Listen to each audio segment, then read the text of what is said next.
گاهی تاریخ فقط درباره برنده ها و بازنده ها نیست.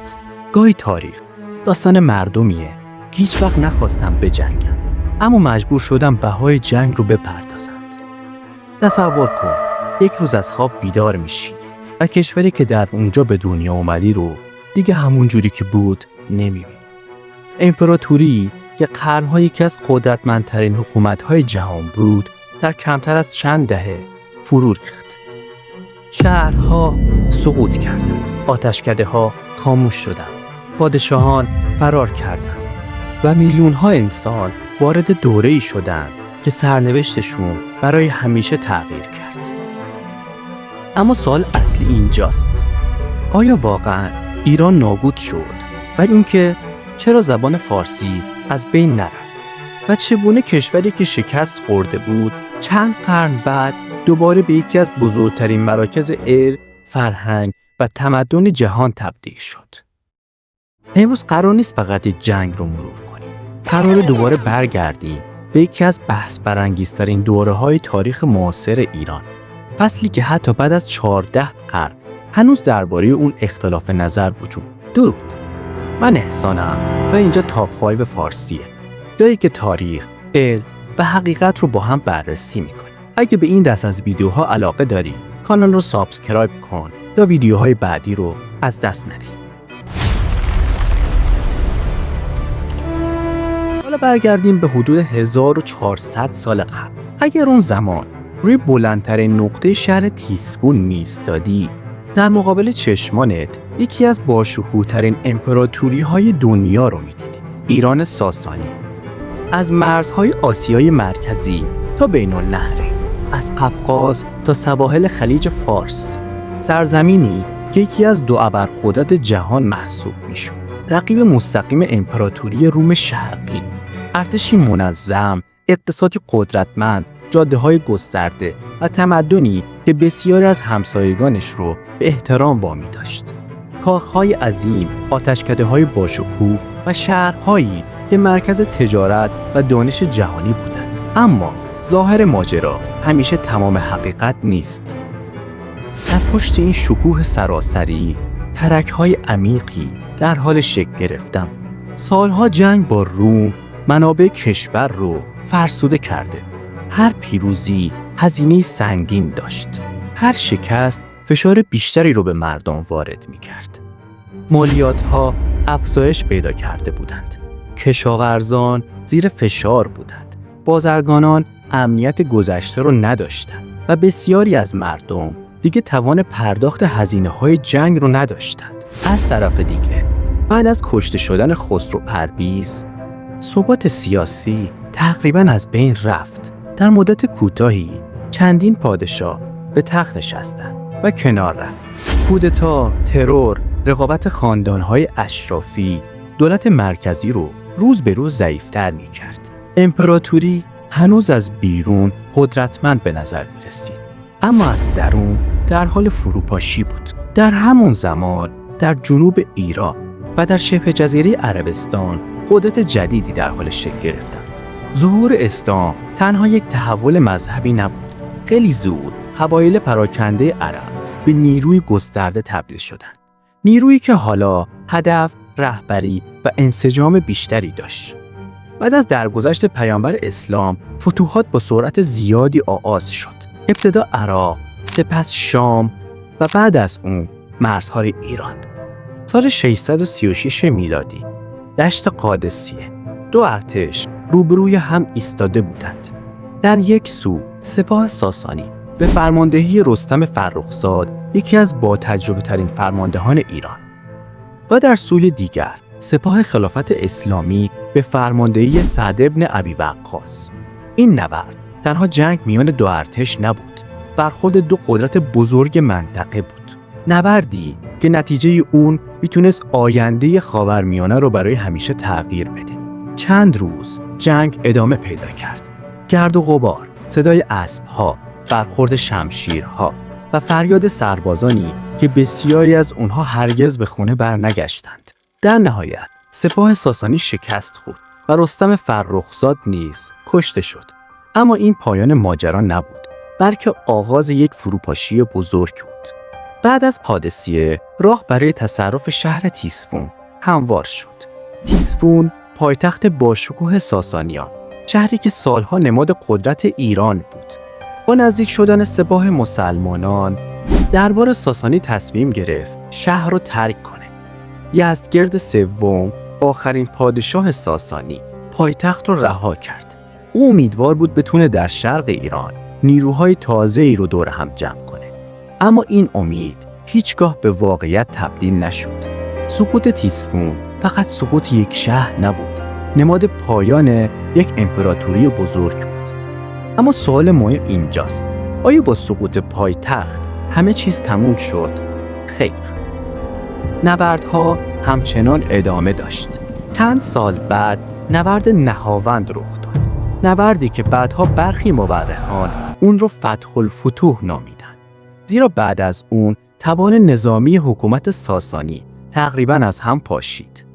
البته همه مورخان درباره اهمیت دقیق این نبرد اتفاق نظر ندارند، اما بیشتر پژوهشگران معتقدند نهاوند یکی از تعیین کننده ترین نقاط عطف این جنگ ها بود. یزدگرد سوم ماه‌ها و سالها از شهری به شهر دیگر رفت، از ری تا کرمان، از اصفهان تا شیراز. او تلاش کرد دوباره ارتشی تشکیل بده، اما دیگه نه منابع وجود داشت و نه اون قدرت کافی و نه هیچ انسجام سیاسی. در نهایت در سال 651 میلادی یزدگرد سوم در نزدیکی مرو کشته شد. با مرگ او دودمان ساسانی نیز برای همیشه به پایان رسید. اما اگه فکر میکنید داستان اینجا تموم میشه، اشتباه میکنید. زیرا پایان یک حکومت لزوماً پایان یک ملت نیست. در این میان بیشترین رنج رو چه کسانی متحمل شدن؟ قطعاً نه اونا پادشاهان بودن، نه فرماندهان، بلکه اونها مردم عادی بودن. روستاییانی که زمینهاشون ویران شد، خانواده هایی که آواره شدن، کودکانی که پدرانشون هیچ وقت برنگشتند. جنگ همیشه پیش از این که تاریخ رو تغییر بده، زندگی انسانها رو تغییر میده و این حقیقت در تمام جنگ‌های تاریخ تکرار شده. در این بخش باید به یک نکته مهم هم اشاره کنیم درباره میزان کشته. تعداد کشته‌ها یا جزئیات برخی وقایع تاریخ اختلافات جدی میان منابع تاریخی وجود داره. برای مثال در بعضی از کتاب‌های قدیمی اعدادی بسیار بزرگتر از واقعیت کشته شدگان نقل شده، اما بسیاری از پژوهشگران معاصر این اعداد را اغراق‌آمیز می‌دانند. به همین دلیل وقتی درباره این دوره صحبت می‌کنیم، باید میون آنچه برخی منابع نقل کردن و اونچه اطمینان داریم ازشون تفاوت قائل بشیم. هدف این ویدیو دفاع از هیچ طرفی نیست، بلکه تلاش می‌کنیم که واقعیت تاریخی رو نشون بدیم.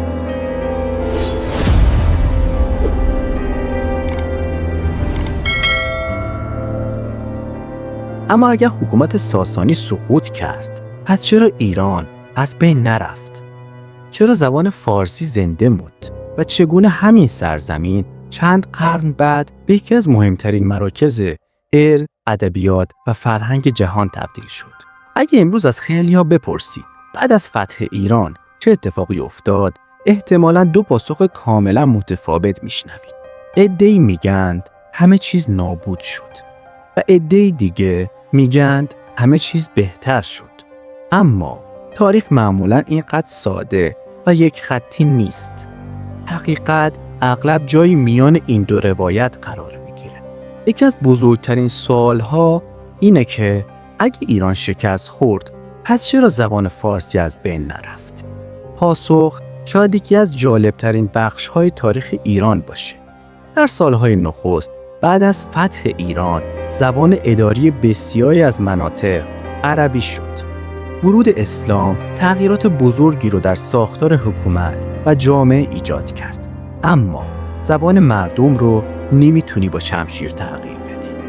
در خانه‌ها، در بازارها، در روستاها و در زندگی روزمره مردم همچنان فارسی صحبت می‌کردند. سالها بعد همین زبان دوباره به زبان رسمی حکومت‌های ایران تبدیل شد و با ظهور شاعرانی مانند رودکی و فردوسی جان تازه‌ای گرفت. اگه امروز ما فارسی صحبت می‌کنیم، بخش بزرگی از اون رو مدیون کسانی هستی که اون رو نسل به نسل حفظ کردند. اما ایران فقط زبانش رو حفظ نکرد، بلکه هویت خودش رو هم حفظ کرد. فرهنگ ایرانی، فرهنگی که با تدریج با فرهنگ اسلامی در هم آمیخت.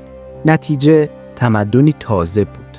تمدنی که نه کاملا شبیه ایران ساسانی بود و نه کاملا شبیه عربستان قرن هفتم، بلکه ترکیبی از هر دو. چند قرن بعد دانشمندان ایرانی در قلب دنیای اسلام درخشیدند. ابن سینا، زکریای رازی، خوارزمی، خواجه نصیرالدین طوسی، ابوریحان بیرونی و ده‌ها دانشمند دیگر پزشکی، ریاضیات، نجوم، فلسفه و بسیاری از علوم رو متحول کردند.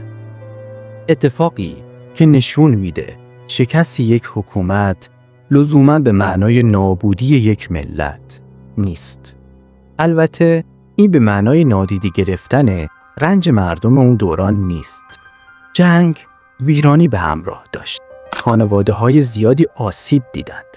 شهرهایی ویران شدند و تغییرات بزرگی در ساختار اجتماعی و سیاسی ایران رخ داد.